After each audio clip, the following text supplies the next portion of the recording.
It's not every day that I get the chance to talk to someone I grew up watching on television. My next guest is a bold, independent woman who pushed the boundaries in Hollywood using her platform to tackle issues like homosexuality and classism.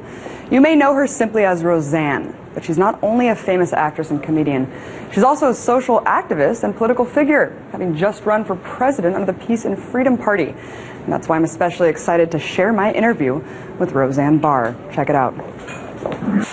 So Roseanne, we're upon a potentially historical verdict when it comes to the question of same-sex marriage, and I can't help but think of your show, Roseanne, which tackled LGBT issues decades ago. I mean, it was one of the first shows to host gay characters and also to display an on-screen lesbian kiss per your request. Why was it so important to you to feature that issue, and how challenging was it at the time to push those boundaries on national television? It was always important to me because I have a gay brother and a gay sister, and we were raised in Salt Lake City, Utah, and they went through a significant amount of bullying, and so it was always important to me because that was always a big issue in my life, and it was very, very difficult to get it on television, and it was a very hard fight, but it's proven to have been the right thing to do. Absolutely. And those who are against this issue is definitely staying on the wrong side of history, Roseanne. But in addition to homosexuality, Roseanne confronted numerous social issues such as class, domestic violence, race, and women's rights. I mean, your show, I think it resonated with a lot of people because it represented the plight of the working class. I mean, how important do you think it is for people to be able to identify with real characters like this? And how come we don't see this type of programming anymore? Well, the whole issue of class is like big taboo in America. You're not supposed to notice it, and you're not supposed to talk about it, and you're not supposed to oppose it. It's just supposed to be there like reality. So that was a hard thing too. It was a hard thing to talk about class, race, and gender in America. It still is. But why do you think that we don't see anyone pushing the envelope like your show used to do?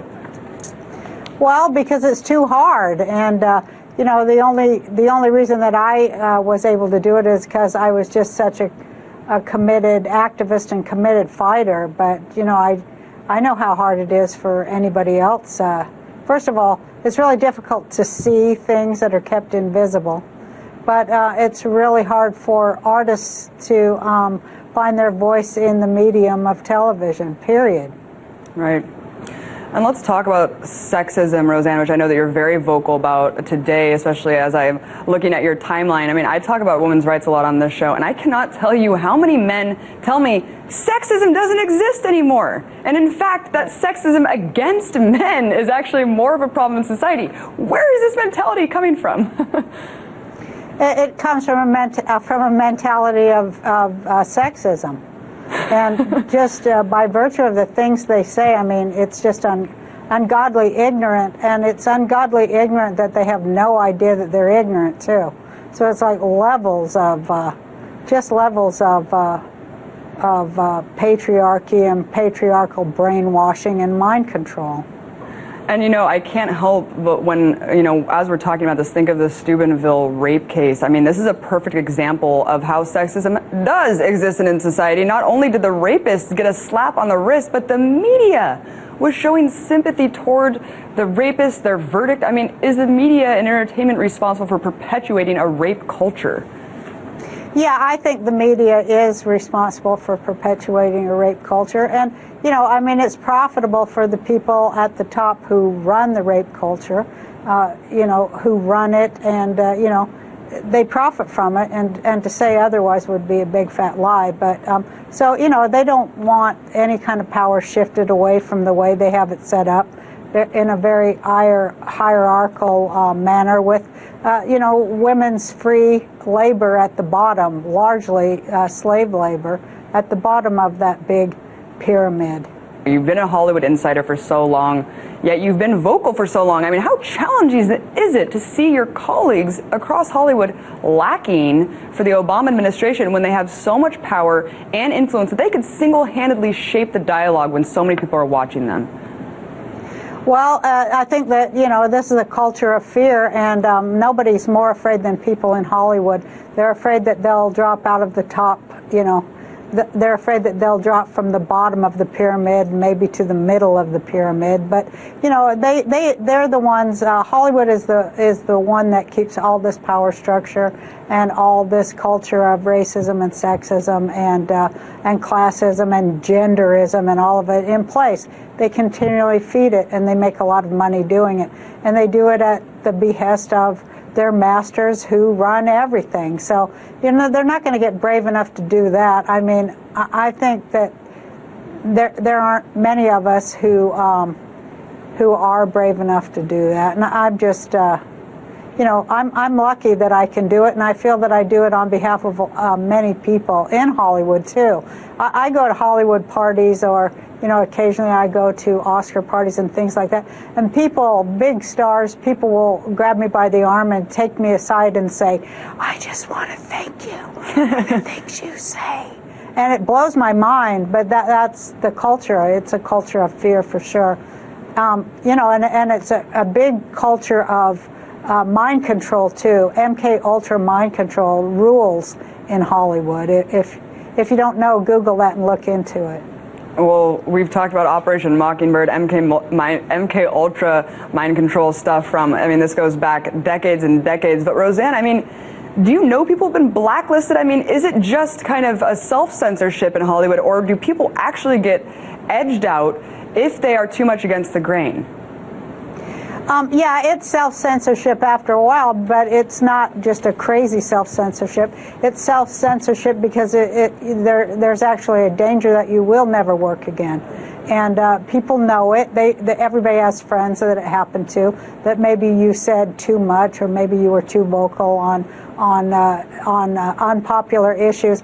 And it's funny because it doesn't matter if 2 years later, I find this a lot, that 2 years later those unpopular issues become very mainstream. They still don't forgive the first person who does it.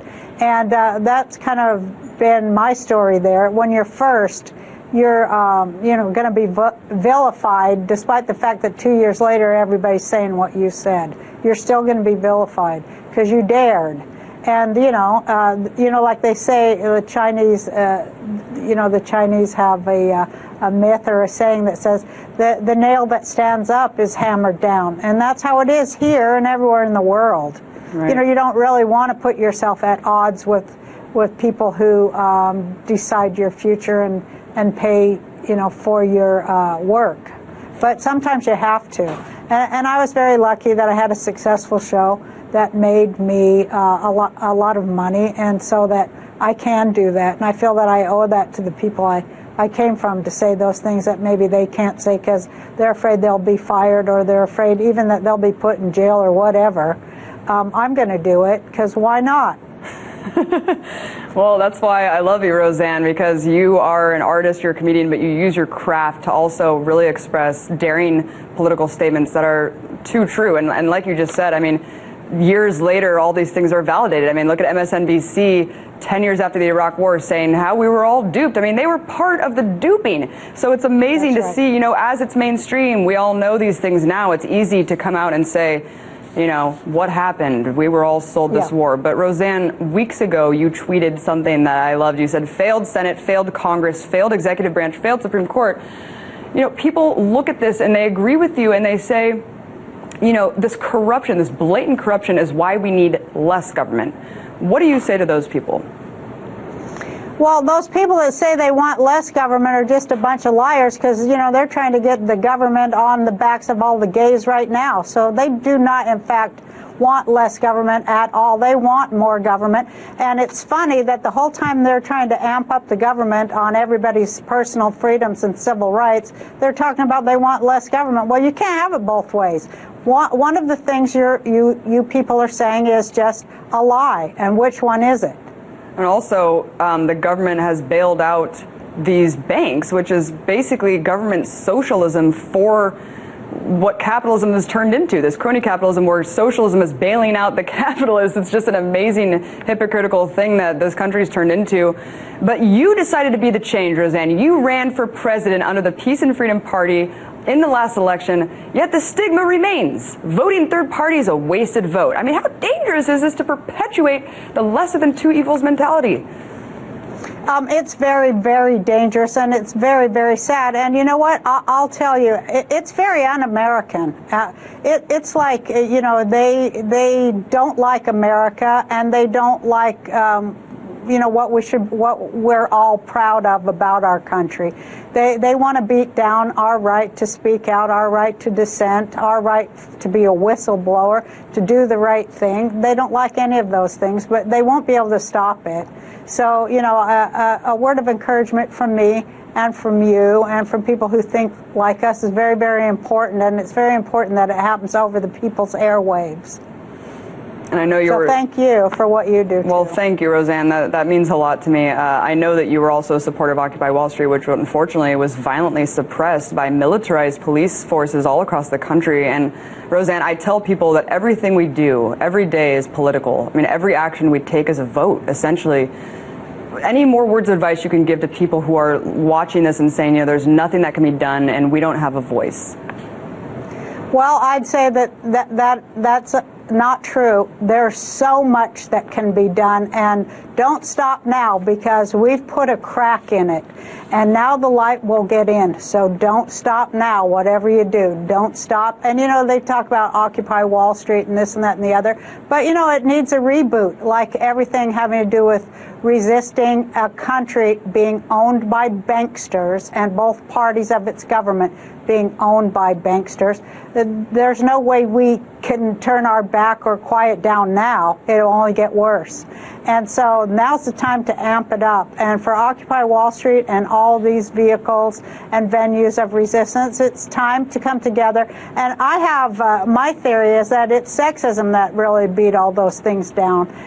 Because in every single thing that is not led by women these days, it's going to fail, because women are tired of listening to men. We you know, as a class, not as a sex, but as a class, we're just tired of failed policies of males that continually put everything in conflict, and then so there can be a winner and a loser.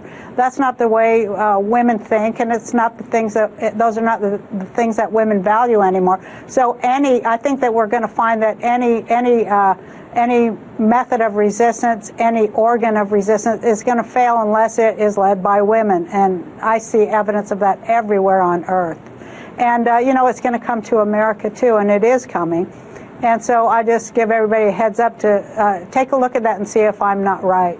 Yeah, Roseanne, and I thank you for being one of those powerful women leaders that we can look up to and follow the words that you're saying, which is the spirit of dissent's alive and well, and we need to keep pushing back against this system. Thank you so much, Roseanne Barr, actress and comedian. Thank you so much, and I hope everybody starts listening more to women. Thank you so much.